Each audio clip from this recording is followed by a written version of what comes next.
Carlos Maza, a name that most of you probably hadn't heard until these past few weeks, and perhaps a name that most of you still haven't heard and still don't know much about. I guess it's exposition time then. And there is a lot to dissect here, so bear with me please. Carlos is one of the most interesting people that I've had the pleasure, or rather displeasure, of encountering, probably ever online. He's one of the largest creators on the Vox YouTube channel, taking part in one of their most popular series titled Strike Through, in which he discusses a variety of political issues, but most recently he's been taking a focus on the right-wing media and culture, from discussing Fox News and its personalities like Tucker Carlson, to Donald Trump's press conferences, Fox News in relation to Donald Trump, Fox News again, and even right-wing YouTubers like Lauren Southern and Paul Joseph Watson. And honestly, his videos on YouTube aren't that bad. They're not completely unreasonable and don't really shove his own opinions into the mix, and he genuinely does a good job of talking about these personalities. But we're not here to discuss his videos. We're here to discuss him. On May 30th of this year, Carlos tweeted out a thread discussing how he felt he was being harassed by fellow YouTuber Steven Crowder. So I have a pretty thick skin when it comes to online harassment. No.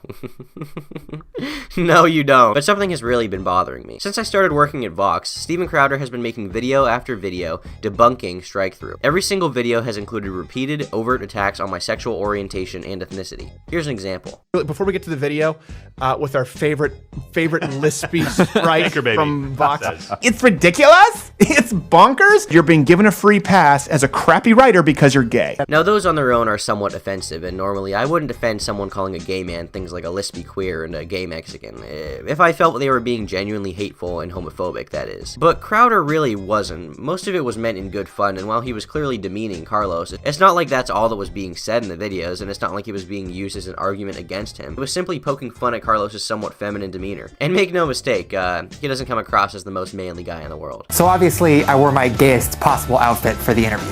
And, come to think of it, neither do I, but I can't imagine taking such offense to it. There's nothing wrong with being prideful of who you are or expressing yourself openly. Personally, I don't like it when certain individuals make their entire personality about their sexuality, which is rare, but it does happen, but there isn't anything inherently wrong with it. Even if Carlos was doing that, it wouldn't be a particularly huge deal if it was just part of his personality. After all, I'm sure my sexuality is part of my personality. What I don't like, for sure, however, is when someone calls themselves a gay wonk and then gets mad at people for calling him queer, especially when Carlos has referred to gay people as queer before. Now, obviously, context matters, and obviously Crowder wasn't using it just to point out that Carlos is gay. He was mocking him in a way for it. Once again, tasteless. But I wouldn't call it bullying, and I don't really think it's extreme homophobia. And of course, you could cite this tweet where Carlos references how he was doxxed by some of Crowder's fans, who sent him messages demanding that he would debate Steven. As someone who had a doxing scare 9 months ago, I can at least sympathize with Carlos here and agree that I see the issue with this harassment. Clearly, it's not okay, and I would never support doxing. But how is this Steven's fault? He didn't tell people to harass Carlos. He's never supported harassment of any kind. In fact, he told his fans explicitly not to harass Carlos. Having been doxxed, I have always condemned and continue to condemn,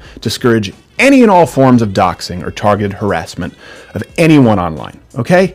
I've been consistent, so please don't do that here. I know some of you will get obviously mad, maybe a little enraged at some of the information you're about to hear, but please don't do that. Be above that.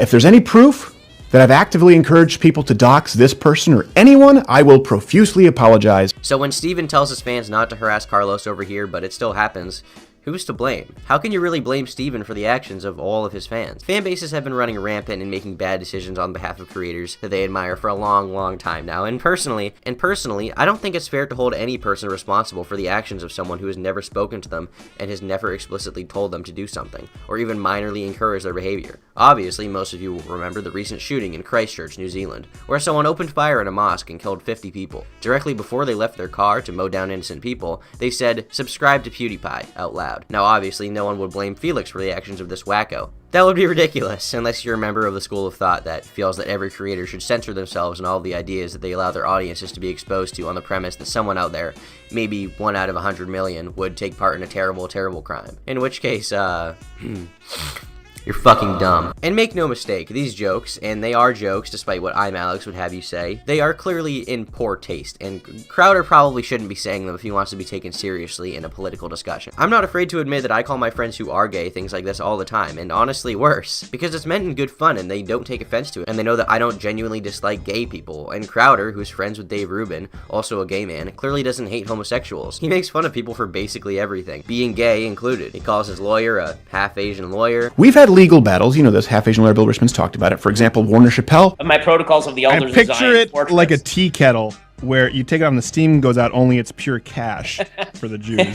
That's why I only take it off in the privacy of my own home. I don't want to share that cash. Being edgy and pushing the envelope doesn't equate to genuine hatred for those groups, and while it's true that some people tend to mask their hatred as comedy or irony while actually holding some xenophobic beliefs, that doesn't seem at all like that's what Crowder's doing here. He made some tasteless jokes. He's pretty bad at comedy, I admit, but get over yourself. We could end the conversation at Steven Crowder is a bad person or a monster, and while I don't agree, it's not something that I would take a lot of pleasure in discussing because it's purely subjective. The issue I take is with the way that he sought to resolve this problem. That being said, I'm not mad at Crowder. There will always be monsters in the world. I'm fucking pissed at YouTube, who claims to support its LGBT creators and has explicit policies against harassment and bullying. And then he cites the YouTube terms of service, claiming that Crowder was breaking the rules. And it seems like a lot of people also think that he did. But upon taking a look, I honestly don't think he was. According to the community guidelines post, the following is not allowed: content that is deliberately posted in order to humiliate someone, content that makes hurtful or negative personal comments / videos about another person. Now, these would seem pretty cut and dry. I mean, clearly Crowder was making some somewhat hurtful comments about Carlos. But looking in the context section of the rules, things become a bit more clear. Clearly these comments are allowed as long as they're not the main focus of the video, and YouTube actually said this publicly on Twitter, and rest assured they're not. Crowder made actual points as well. He didn't just spend the entire video talking about how gay Carlos was. It was a rather minor point in just taking little pot shots at him. And Carlos clearly doesn't give a single fuck about this issue in the first place, considering how he literally tweeted jokingly about it, clearly referencing Crowder, and that he just did not care. Carlos, you absolute and total fraud. Go fuck yourself. Or, better yet, you can just have someone else fuck your boyfriend, and you can fuck yourself while doing that. Seeing how that seems to be what you're into, considering how you talk about being a cuck all the time on Reddit and post pictures of your dick, yeah. I don't think I can ever imagine myself in a successful monogamous relationship ever again. Whatever you're into, man, if you watching your boyfriend fuck other guys in the ass and posting videos of it on Reddit is what you're into, then hey, by all means, you do you, buddy. No shame. Now, Carlos's disingenuous whining has started perhaps the largest controversy that I've seen on Twitter in a long time. If you've been on Twitter in the past few weeks or you already know me, then I'm sure it's been inescapable. Hell, Tucker Carlson talked about it on Fox News recently. Carlos's default response to the issue was to blame YouTube and demand that they take action on it, as we've all seen, claiming that they put up a faux supportive image of supporting gay pride while still allowing people like Crowder to exist and thrive on the platform. But when YouTube didn't immediately buckle to his pressure, he decided to try and pressure YouTube by contacting advertisers and encouraging them to pull their funding out of YouTube due to the idea that YouTube isn't banning hateful ideologies. Cancel culture at its finest, truly. Because instead of actually trying to stand up for something and accomplish change through ideas, let's just encourage censorship and pressure companies to create rules that will punish everyone unfairly. And it already backfired when his friend was fucking demonetized. Carlos, you moron. Dude, bro, buddy, you literally upload videos to YouTube. You make videos on YouTube. How did you ever expect that any change you made would be fair? YouTube has thousands of hours of content to comb through, and manually reviewing each video is impossible. As much as I hate to defend YouTube, this isn't on them, it's completely on you. Your sad, pathetic, disingenuous campaign to get someone who you disagree with banned is now going to affect plenty of creators who aren't doing anything wrong, including Crowder, who will probably be squeezed out of ad revenue within the next few months, as well as anyone who is remotely edgy or talks about these issues in any context. And I've seen all these tweets memeing YouTube's duplicity on the issue, and while I think in this instance they're wrong, what do you expect? Do you think that YouTube genuinely cared about any of these issues as a whole? Do you think they're some activist organization? Get your head out of your ass, please. And rest assured, plenty of people decided to morally grandstand on Twitter about this and take a problem with Crowder's shirt, and didn't work out too well for a lot of them. Taking the cigars, put it in the marina next door. No shit.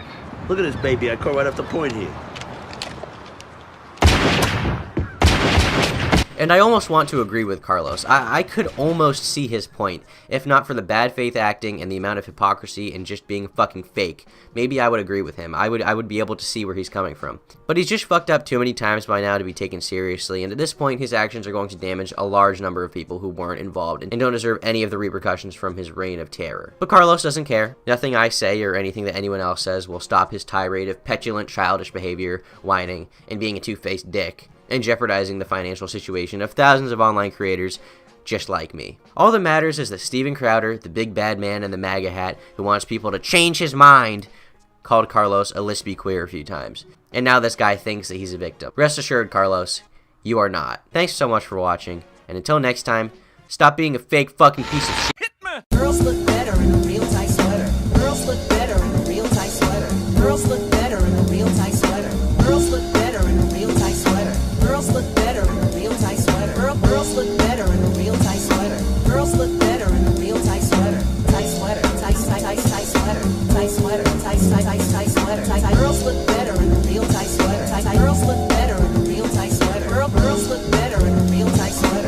Girls look better in a real tight sweater. Tamino on the mic, make the pussy much wetter. Try to get the girls, call the guy go-getter. Tight jeans, a Converse sneakers, and a tight sweater.